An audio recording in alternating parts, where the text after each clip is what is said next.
Hi, I'm Dr. Jennifer Bird. I'm a biblical scholar, and I care very much about what people do with what they find in the Bible. And this video is in the Does the Bible Tell You So series, and it's on chapter 7 of my book, Marriage in the Bible. What do the texts say? And chapter 7 is just titled Newer Testament References. So this is a chapter that looks at essentially all the things attributed to Jesus and to Paul on the topic of marriage, and any other really important references to marriage specifically.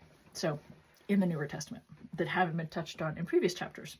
I actually wanted to read some of the introduction paragraphs to this chapter, just to read it, because I worked really hard on the wording, and I think that you'll appreciate this particular wording. And then I'll highlight what some of the rest of the chapter talks about. I think that this is one of the more important chapters for people who identify as Christians to take into consideration on this topic. So, Newer Testament references. When people talk about what the Newer Testament says on a given topic, they are usually thinking of words attributed to Jesus and the claims made by Paul in his letters. There are other writings in that collection, but these two men and their voices within the canon seem to rule the day. Of course, there are good reasons for this. Paul's letters are where the church draws most of the content that helps it make sense of Jesus' execution and resurrection. And, well, without Jesus, none of it would be happening to begin with. All of this makes the content in this chapter somewhat startling. At least it was for me when I finally sat with it for myself and realized what is going on in relation to the conversation about marriage in the Bible. Let me cut to the chase on this one. Jesus never speaks positively about marriage itself. To the contrary, Jesus is recorded encouraging his disciples to leave their families and belongings to follow him, Luke 18:28. As we saw in chapter 4 of this book, he even challenged the Roman value, which is encouraged by legislation, and modern, current family value of having children when he comments on men becoming eunuchs for the kingdom. Yes, Jesus encourages people not to divorce, but the reason for it is the same as what we saw in the Hebrew Bible. It is about women's bodies as property and what they believed the act of having sex did to two people, which is to say that they were irrevocably joined until one of them died. We do not find a marriage-positive Jesus in the Newer Testament canon. Paul lands in a place even further removed from the family values concepts. Given his strong apocalyptic worldview, we should not be surprised to see him utterly uninterested in the long haul in his earliest letters. He is recorded encouraging people to stay single or widowed, if at all possible. This, too, went against Roman values, by the way, not getting married.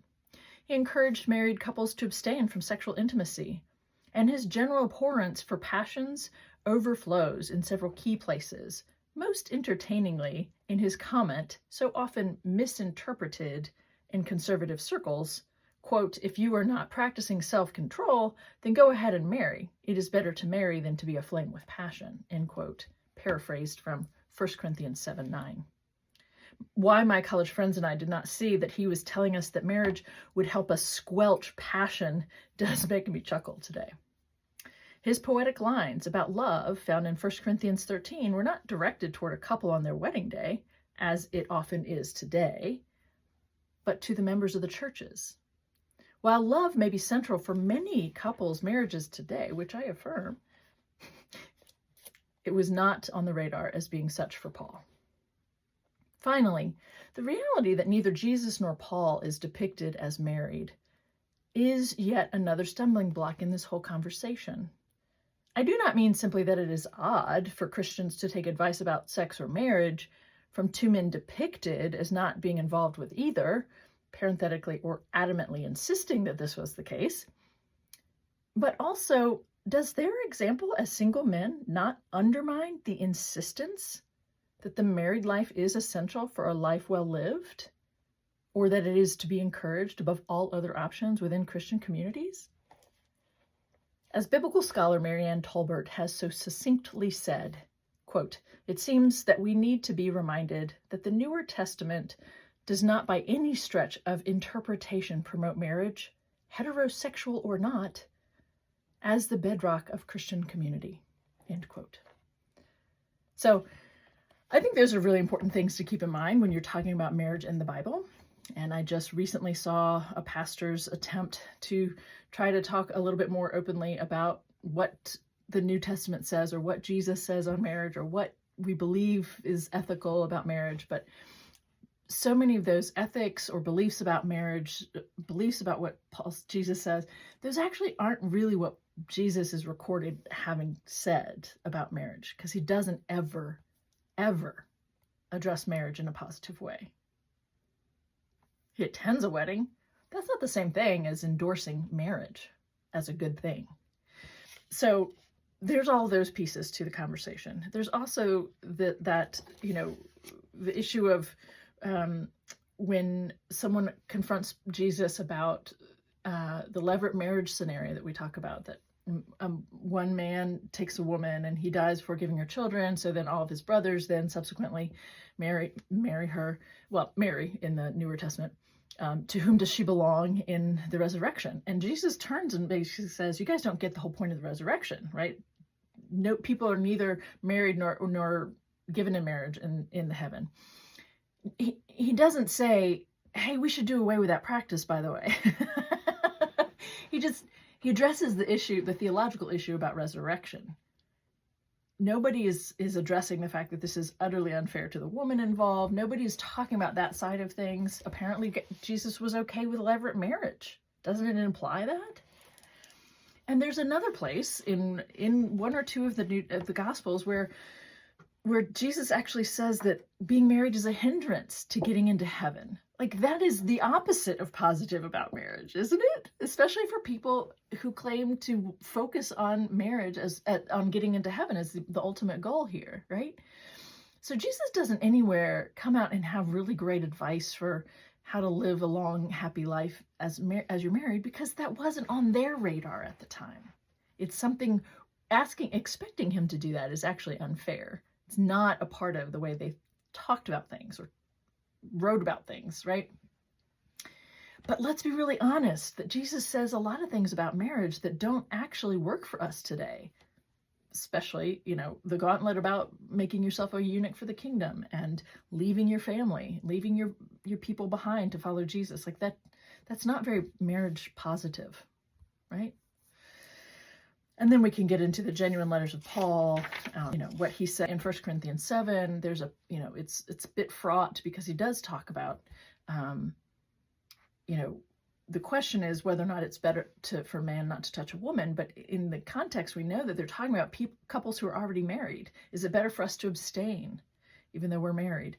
And that isn't made super clear in the context, but we do know that's part of what's going on. We do know, historically speaking, that was what was going on. And so there are people who were saying that abstaining from sex, even though we could have it, makes us holy, makes us holier. And so Paul is responding to that. And then he just goes down the line and addresses every single combination that he seems to be able to think of, he and his letter writing buddies, right? And it is in 1 Corinthians 7 that we get the one glimmer of equality between a man and a woman in a marriage. And it's that one passage, it's in verse 4 at the very beginning, when he talks about, because of sexual immorality, and we don't really know what he's referring to there. There are a lot of possibilities he could be talking about there. It's better for a man to have his own woman and a woman to have her own man. Like in the Greek, it doesn't have husband and wife, it's just man and woman. But he's saying on a certain level, he's giving equal footing for men and women, which is the only place in the entire Christian Bible where you see that. So hold on to that maybe, but the rest of that chapter, he's giving commands about whether or not you should marry or have sex or all these different things, these different marital states. And he's giving advice coming from himself. And then some of his advice he thinks is coming from the Lord and all kinds of things. But none of it is coming from a place of having a healthy vision of bodies or of understanding of human sexuality as something that is fluid or that gets expressed on a spectrum of identities and ways that humans might want to express that. None of it is body healthy. None of it is sex positive, body positive. It's all very ancient, controlling bodies kinds of framework and language. That's what we get from Paul. So I think it's worthwhile to take a moment to consider whether someone who's coming from that place, is a person we want to trust today to give us advice on this particularly intimate and personal part of our lives. I don't know. What do you think?